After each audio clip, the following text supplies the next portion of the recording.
प्रणाम। देवी दुर्गा का अद्भुत रूप है कूष्मांडा। देवी को ब्रह्मांड नायिका कहा जाता है क्योंकि देवी ने ही इस संपूर्ण सृष्टि का निर्माण किया है। यह सृष्टि इतनी अद्भुत है कि इसके विषय में अभी तक कोई भी बड़े से बड़ा ज्ञानी अथवा बड़े से बड़ा तपस्वी व्याख्या नहीं दे सका। सृष्टि का स्वरूप इतना विचित्र है कि इसे जान पाना मनुष्य मात्र के लिए संभव ही नहीं लगता। अथाह समुद्र की भांति ये सृष्टि अथाह है। पृथ्वी पर स्थित सागर को मापा जा सकता है, लेकिन ब्रह्मांड की सीमाओं को हम माप नहीं सकते। आखिर इस सृष्टि का ये अद्भुत प्रपंच कहां से शुरू हो रहा है और सृष्टि का ये प्रपंच कहां जाकर समाप्त होगा, इस सब ज्ञान की एकमात्र आदि शक्ति अधिष्ठात्री देवी है मां कूष्मांडा। प्राचीन समय की बात है, जब सर्वत्र अंधकार ही अंधकार था, तब उस अंधकार में भगवान विष्णु उत्पन्न हुए। वो पहले एक पीपल के पत्ते पर स्थित थे और कुछ समय के बाद शिव की इच्छा से महतत्व रूपी क्षीर सागर उत्पन्न हुआ। उस तत्व रूपी क्षीर सागर के भीतर वो पीपल का पत्ता शेषनाग में परिवर्तित हो गया और भगवान विष्णु युवा होकर उस पर लेटे हुए योग निद्रा से ग्रसित थे। ऐसे समय में उनकी नाभि से एक दिव्य कमल दल उत्पन्न हुआ। उस कमल पर साक्षात ब्रह्मा जी विद्यमान थे और यही ब्रह्मा जी चारों तरफ देवी मां के बीज मंत्र के ध्वनि सुनते हुए स्वयं समाधिस्थ थे। तो जब भगवान ब्रह्मा और विष्णु को यह जानने की इच्छा हुई कि हमारा अस्तित्व कहां से है, तब एक अग्निस्तंभ उत्पन्न हुआ जिसका कोई आदि और अंत नहीं था। उस अग्निस्तंभ के मध्य से भगवान शिव प्रकट हुए। तब भगवान शिव ने कहा कि अब ब्रह्मा जी को सृष्टि की रचना करनी है। भगवान विष्णु जी को इस सृष्टि का पालन करना है और मैं अधिकांशतः समाधि में रहता हूं, इस कारण मैं अंत में सबको उनका हिस्सा दूंगा और मृत्यु का कार्य मैं देखता हूं। इस भांति त्रिदेव अपने अपने कार्य में जुट गए, लेकिन इन सब के पास जो अद्भुत शक्ति थी वो वही महामाया योग माया थी, जिसका न तो कोई स्वरूप है न ही कोई आकार। जब इस पृथ्वी ब्रह्मांड में कुछ था ही नहीं, सर्वत्र वो अंधकार था, तो वो अंधकार स्वयं मां कालिका, मां शक्ति ही थी। उसी शक्ति का एक रूप है कूष्मांडा। जब ब्रह्मा जी सृष्टि बनाने लगे तो उन्होंने सृष्टि की कल्पना करनी शुरू की, लेकिन यह कल्पना यथार्थ में कैसे चरितार्थ हो, यथार्थ में कैसे परिवर्तित हो, इसके लिए वो बहुत गंभीर थे, लेकिन उनके पास वैसी क्षमता नहीं थी। तब उन्होंने देवी योग माया की स्तुति की और योग माया ने अपना एक दिव्य स्वरूप उत्पन्न किया जिसे कूष्मांडा कहा गया। ब्रह्मा जी ने जैसा जैसा सोचा, देवी कूष्मांडा ब्रह्मांड का वैसा विस्तार करती चली गई। ये अनंत और अथाह अंतहीन एक अद्भुत सिलसिला है। इस सृष्टि में आपका और हमारा अस्तित्व न होने के बराबर है, लेकिन बावजूद इसके एक चींटी से लेकर मनुष्य से लेकर बहुत बड़े बड़े ग्रह उल्का पिंडों का जीवन तक निश्चित है। इन सब को व्यवस्थित रूप से चलाने वाली शक्ति का नाम है कूष्मांडा। कूष्म इस ब्रह्मांड के उस पिंड को कहते हैं जिससे ये सृष्टि निकल रही है। एक ऐसा अद्भुत बिंदु है जहां से ये सृष्टि बस निकलती जा रही है, निकलती जा रही है, अंतहीन सिलसिला। और ये सृष्टि कहाँ जा रही है? ये बिल्कुल एक ऐसा मायाजाल है जो शून्य की भांति है, एक चक्र की भांति, एक बिंदु से शुरू होकर फिर उसी बिंदु में जाकर मिल जाता है। ऐसा अद्भुत ज्ञान कि मनुष्य इस प्रपंच में उलझा सा रह जाता है। इस जीवन में माता पिता की सेवा भी करनी है, समाज की सेवा भी करनी है, ज्ञान भी प्राप्त करना है, इस शरीर की भी चिंता करनी है, रोगों से भी मुक्त रहना है और समाज में उन्नति भी करनी है, आत्म विकास भी करना है और साथ ही साथ कुछ भोग भी भोगने हैं। अध्यात्म और धर्म सत्कर्म करते हुए आगे चेतना को गति देनी है। लेकिन क्या हम इन सब से मुक्त हो पाएंगे? ये यक्ष प्रश्न है और इसका उत्तर केवल एक है कि जिस शक्ति के बल पर ये कूष्मांड अर्थात इतना बड़ा ब्रह्मांड बना है और जीवों की उत्पत्ति करने वाली देवी के अनेकों प्रकार से जन्म देने की प्रणालियां हैं। कुछ जीव परस्पर टूट टूट कर अनंत होते जाते हैं रक्त बीज के समान। कुछ जमीन के अंदर से फूट कर बाहर निकलते हैं और वृक्षों के समान फैल जाते हैं। कुछ गर्भ में उत्पन्न होते हैं और कुछ अंडे के भीतर से निकलते हैं। ये सारी जन्म देने की जो क्षमताएं हैं वो देवी कूष्मांडा के भीतर है। अज्ञात बिंदु से दृश्य तत्व उत्पन्न करने की क्षमता देवी कूष्मांडा में है और दृश्य तत्व को अदृश्य में समाहित करने की क्षमता भी देवी कूष्मांडा में है। आमतौर पर देवी कूष्मांडा की स्तुति बहुत कम भक्त करते हैं। इसका स्पष्ट कारण है।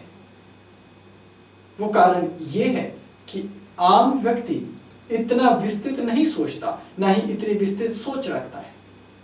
वो तो केवल अपने बच्चे, पति पत्नी और अपने परिवार और 2 वक्त की रोटी या धनाकांक्षा और भोग तक ही सीमित रहता है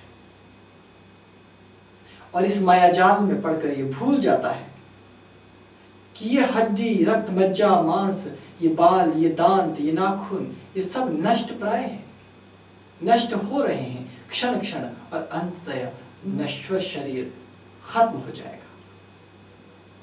इस देह की समाप्ति से पहले हमें अपना और इस अस्तित्व का ज्ञान प्राप्त करना है ताकि इससे बाहर निकलने का या इस खेल से ऊपर रहने का हमें सूत्र मिल सके और वही सूत्र देवी कूष्मांडा के पास है। ऐसी दिव्य स्वरूप वाली ये देवी कूष्मांडा बड़े बड़े योगियों की प्रिय अधिष्ठात्री देवी है। हिमालयों पर जब बहुत से योगी वर्षों साधना, एकांत में तप और ध्यान करते हैं तो उन्हें समाधि की अवस्था में, कुंडलिनी जागरण की अवस्था में अद्भुत अद्भुत अनुभूतियां होती हैं। वो ऐसी सुगंधों को अपनी नासिकाओं में अनुभव करते हैं जिनका अधिकारी मनुष्य नहीं, अर्थात मनुष्य के शरीर में वो क्षमता नहीं। वो ऐसी पराश्रव्य और अद्भुत ध्वनियों को सुनते हैं जिसे सुनना मनुष्य जीवन में संभव नहीं। वो तृतीय चक्षु से कुछ ऐसे ब्रह्मांड के तत्वों को देखना शुरू करते हैं शायद हम बिना यंत्रों के या बिना विज्ञान के कभी उन्हें न देख पाए या विज्ञान होने पर भी उन तक न पहुंच पाए। ये सारी की सारी क्षमताएं भीतर ही भीतर देवी कूष्मांडा प्रदान करती हैं और जिस योगी को, जिस व्यक्ति को, जिस मनुष्य को देवी कूष्मांडा समस्त ब्रह्मांड के दर्शन करवा दे, उनका ज्ञान प्रदान करवा दे, तो जीवन की धारा बदलनी निश्चित है, क्योंकि मनुष्य का सबसे बड़ा सहयोगी उसका ज्ञान होता है। एक छोटा सा बच्चा अपने घर और मोहल्ले से बाहर नहीं जाना चाहता, गली कूचे से बाहर नहीं जाता, क्योंकि उसका ज्ञान वहीं तक सीमित है। एक गांव से प्रेम करने वाला व्यक्ति एक दो गांव से बाहर नहीं जाना चाहता। एक प्रदेश से प्रेम करने वाला व्यक्ति पूरे प्रदेश से घूमता रहता है, उससे प्रेम करता है, उससे बाहर नहीं जाता।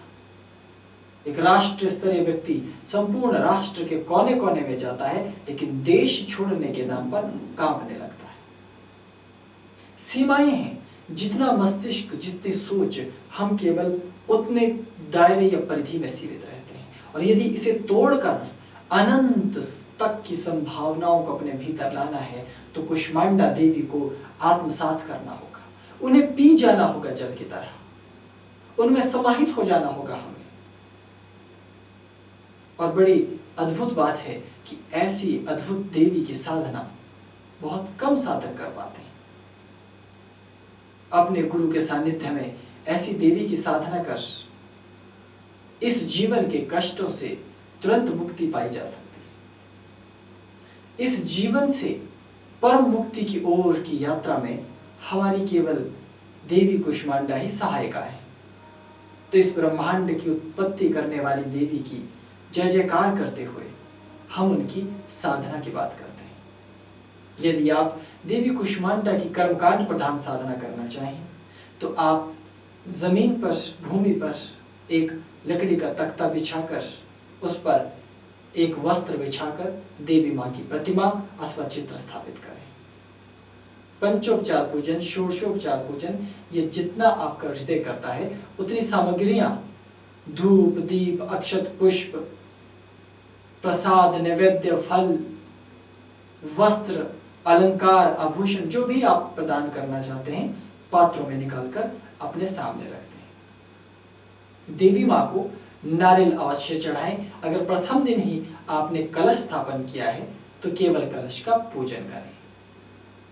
तदंतर अपने लिए एक ऊंचा सा आसन, जो भूमि से 4 से 5 अंगुल ऊंचा हो, उस पर आप बैठ जाएं। अपनी माला लेकर देवी के महामंत्र का जाप करें, लेकिन जाप से पहले देवी का आवाहन करें। ऐं ह्रीं क्लीं चामुंडाय विच्चे इहा गच्छ इह तिष्ठ। ऐं ह्रीं क्लीं चामुंडाय विच्चे ओम दुम दुर्गा देव्यै नमः आह्वयामि स्थाप्यामि नमः अथवा स्वाहा कहते हुए अक्षत, गौरोचन और कुमकुम देवी माँ की प्रतिमा, चित्र के चरणों में छोड़ देना चाहिए। जल के छींटे देने चाहिए। आम ह्रीं क्रौम कुष्मांडा देव्यै नमः जाग्रय स्थापय। इस प्रकार से देवी की प्रतिष्ठा होती है।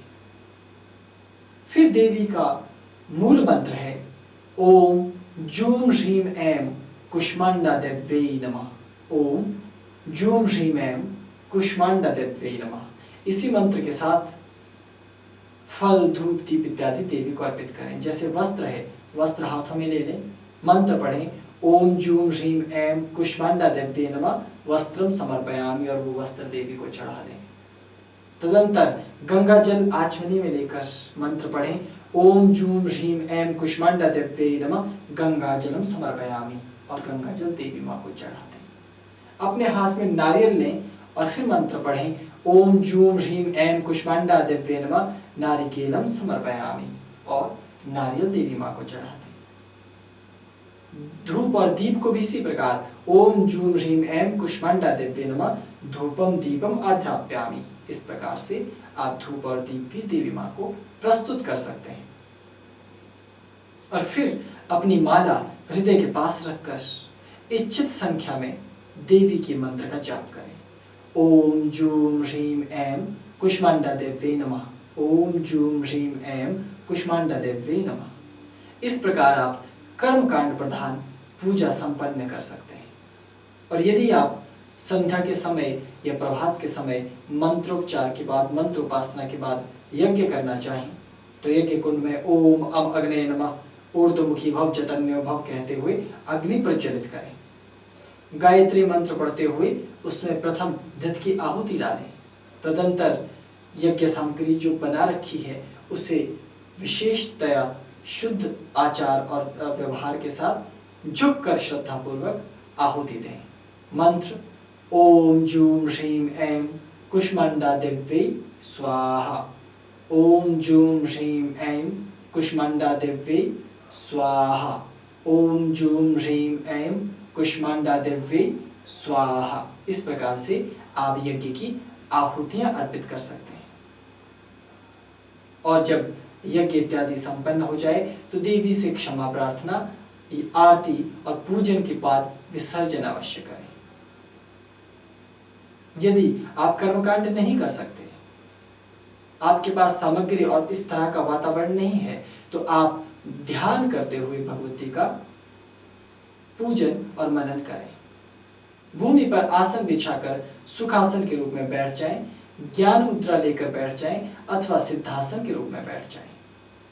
आज्ञा चक्र पर ध्यान रखते हुए मंत्र का जाप करना चाहिए अथवा उन्मनी मुद्रा अर्थात नेत्रों को ऊपर रखकर आधी खुली अवस्था में फिर उच्चारण करते हुए मानसिक रूप से या उपांशु बुदबुदाते हुए आप मंत्र का जाप कर सकते हैं। 15 से 20 मिनट तक लगातार मंत्र का सही और सटीक ध्यान करने से देवी की अनुकंपा प्राप्त होने लगती है। मंत्र का उच्चारण इस तरह से करेंगे। ओम जूम ह्रीम ऐं कुष्मांडा दिव्यै नमः। ओम जूम ह्रीम ऐं कुष्मांडा दिव्यै नमः। ओम जूम ह्रीम ऐं कुष्मांडा दिव्यै नमः। इस प्रकार 15 से 20 मिनट तक आप इस मंत्र का अभ्यास करके लाभ प्राप्त कर सकते हैं। धीरे धीरे अभ्यास पूर्वक आप मंत्र का समय और मंत्र का क्रम विस्तृत करते जाते हैं। और साथ ही साथ यदि आप इस पूरी क्रिया को संपन्न करने के साथ साथ आप चलते फिरते उठते बैठते भी मंत्र जाप करना चाहते हैं और आपके पास समय नहीं है, आपके पास ध्यान करने के लिए, कर्मकांड करने के लिए समय नहीं है, तो उठते बैठते चलते फिरते हर क्षण हर पल देवी को याद करने के लिए केवल ओम सहित 3 बीजों का मानसिक जाप करें। केवल ओम जूम ह्रीम ऐं, ओम जूम ह्रीम ऐं। तो मन ही मन ओम जूम ह्रीम ऐं, ओम जूम ह्रीम ऐं, ओम जूम ह्रीम ऐं, इसी प्रकार मंत्र का जाप करना चाहिए। तो इस तरह जब साधक लगातार मंत्रों का जाप करता है, साधना करता है और साथ ही साथ गुरु से दीक्षित होकर विशेषतः कुष्मांडा दीक्षा प्राप्त करता है, तो देवी कुष्मांडा की अनुकंपा अवश्य होती है। गुरु की सेवा कर, उनकी वंदना कर, देवी की साधना को सीख कर आप अपने जीवन में सभी प्रकार के सुख प्राप्त कर सकते हैं और कालांतर अपने जीवन को एक सूक्ष्म आध्यात्मिक मार्ग पर आगे गति दे सकते हैं। देवी कुष्मांडा की साधना में अभी बस इतना ही। ओम नमः शिवाय।